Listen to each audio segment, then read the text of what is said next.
Hi, in this video, we're going to talk about grammar, which is definitely important when you're editing stories. It's something we don't want to have messed up throughout a story because it would look bad on our part. Um, with that, I'm going to discuss subject verb agreement, dangling modifiers, and commas in general. Um, so these were old presentations from people who used to be in copy.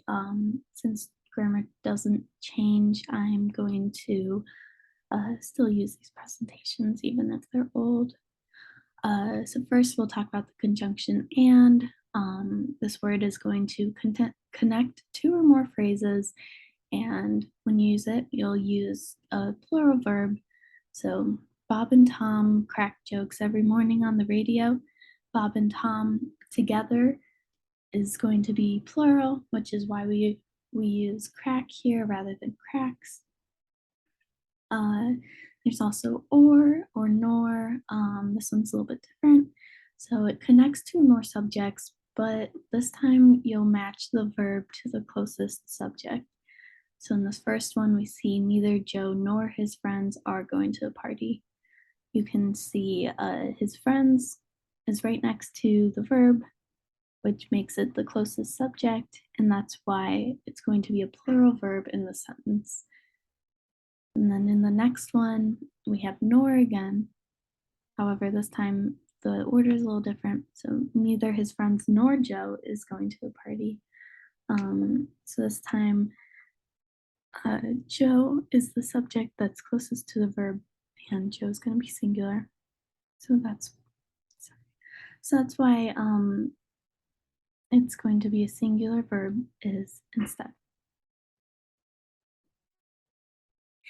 And so there's also prepositional phrases and offset phrases. In most cases, you can ignore the phrases set off by commas or the prepositional phrases that separate the subject and the verb. So in this one, the final two scenes of the movie are shocking. Um, so you see of the movie is going to be our prepositional phrase. And with this rule, it's basically saying like, cross that out, and then the final two scenes is what's going to correspond to this verb are. So scenes, plural, plural verb are. And then the student, along with his friends, is going to the library to study. So here I would cross off along with his friends, and then I would see the student. It's going to be singular, and that's why we have a singular verb over here. However, this is a little different with fractions and percentages. If you have a fraction or a percentage as the verb, as the subject of the sentence, then you would think about the prepositional phrase. So here, 1/2 of the student's tuition. So in this one, the prepositional phrase is of the student's tuition, and that's going to be goes, because that's going to be singular, and you wouldn't consider 1/2 as the subject. You would look at the prepositional phrase of the student's tuition. And then the next one, you can see the opposite. So 60% of the students live off campus. So we have of the students, again, is our prepositional phrase. And this time students is plural, which would give us a singular verb, live rather than lives. Sorry. Pronouns, when used as subjects, pronouns that are like each, either, anyone, everyone, everybody, and none are going to take singular verbs. Everyone tries to do his or her best. So you can see here, everyone is our subject. And the pronouns are over here, tries to do his or her best. And then neither of those games counts in the league standings. So you can see neither of those games and then nouns. Um, then we have collective nouns. Uh, this is when you have a collective noun as a subject. You consider whether the subject is doing the action as one unit or if the individuals are uh, doing the action to determine the verb. So the couple lives at 806 South 3rd Street. So here, the couple would be two people. Um, and so, since they do it as one unit, since they're both living there as one, uh, that's going to be a singular verb. Whereas in the second example, the couple were traveling for work to two different cities. It seems like they are traveling as individuals, and so this time it's going to be were, which is plural, rather than was. The subject's number and majority will take a singular verb if preceded by the, but a plural verb if preceded by a. So the number of students is increasing. So you can see the number, which is going to make it a singular verb, is, and then a majority, and then the plural favor. So a majority favor passage of the bill in question.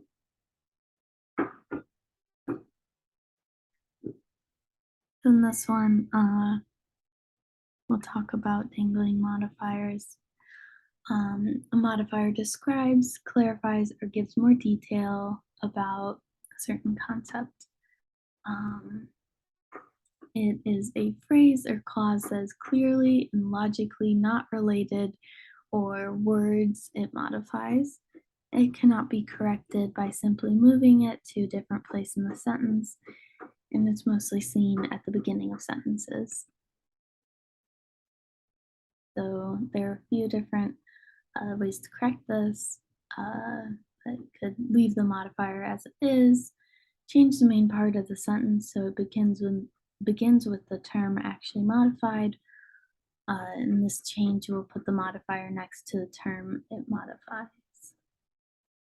So looking toward the north, a funnel-shaped cloud stirred up dust. You can see looking toward the north, but then you can realize, well, who's looking toward the north? The funnel-shaped cloud can't be doing that. It's an object, not a person. So that's why we would need to add something to the second part of the sentence to clear that up. But what this is saying is you could reword it in a different way as well. But looking toward the north, Nicole saw a funnel-shaped cloud stir up dust. And so here you can still see the subject, and it's a lot more clear.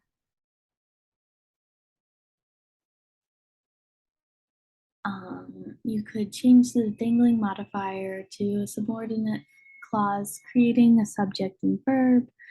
And leave the rest of the sentence as is. So having been fixed the night before, Sam could use the car.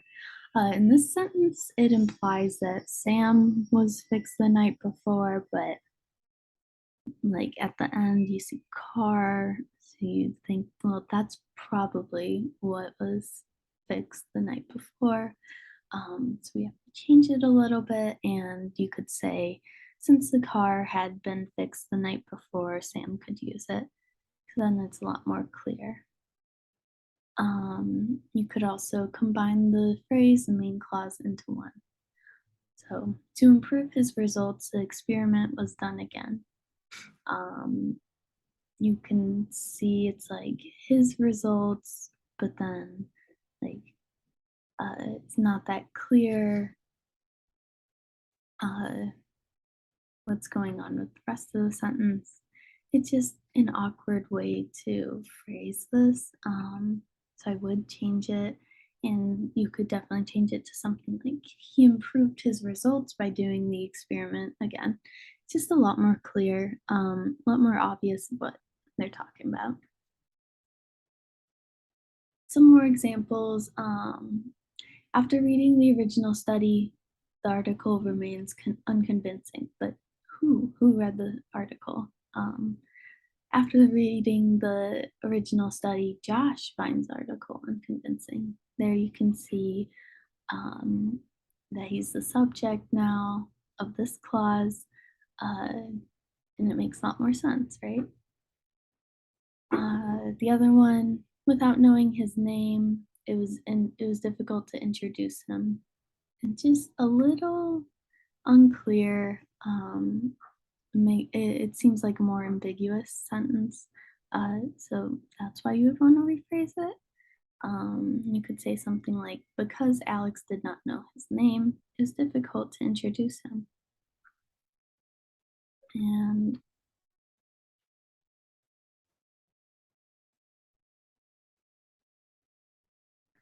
this last one is just a few general things about commas. Fanboys, for, and, nor, but, or, yet. So those are uh, the fanboys, and use them with a coordinating conjunction to separate two independent clauses. Uh, I watered my plants and made my bed. I ordered a latte, but I forgot my wallet. You can see I watered my plants is one sentence, but if you looked at made my bed, that's not an independent clause because it doesn't have its own subject, and that's why there's no comma here. Whereas in this other one, I ordered a latte, that's by itself, and then I forgot my wallet. Those are two sentences that could be said on their own, which makes them independent clauses, and that's why you need the comma. We also separate items into a list with commas. Uh, however, with AP style, we don't use the Oxford comma. That's our big thing. We never want to have an Oxford comma. But something I'll also say is imagine like this was a list of independent clauses. So it was like, I ordered a latte, a scone, and my friend ordered a muffin. In that case, you would use a comma here, even though it seems like an Oxford comma. If the last clause of the sentence is an independent one, then you can use that comma. Um, that's the only case. Introductory words and clauses, uh, you'll use a comma after an introductory word, phrase, or dependent clause. So, like, despite the rain, I still went to class. Um, Here you can see despite the rain is introductory, and that's why there's a comma here. Um, After the exam, comma, she went home to take a nap. Um, After the exam really introduces the sentence, and that's why you put a comma there. Parentheticals, they give the reader extra information and can sometimes act as a substitute for a noun. Sometimes they can be dependent clauses. They can also be used to rename or modify a noun, and we offset these with commas. And so that usually will be like right before a quote. You would say, so like if somebody was interviewing Hannah Preston, who was our copy chief at the time, uh, then the sentence would be like Hannah Preston, comma, the copy chief, comma, leads the meeting. And so those commas are there because it's rephrasing the way you would talk about this person. It's like giving them more context to who they are. And that's why you would put commas around that. And then another one, Frida Kahlo. who was a revolutionary female artist, lived in Mexico. Again, the commas to further say just who she is.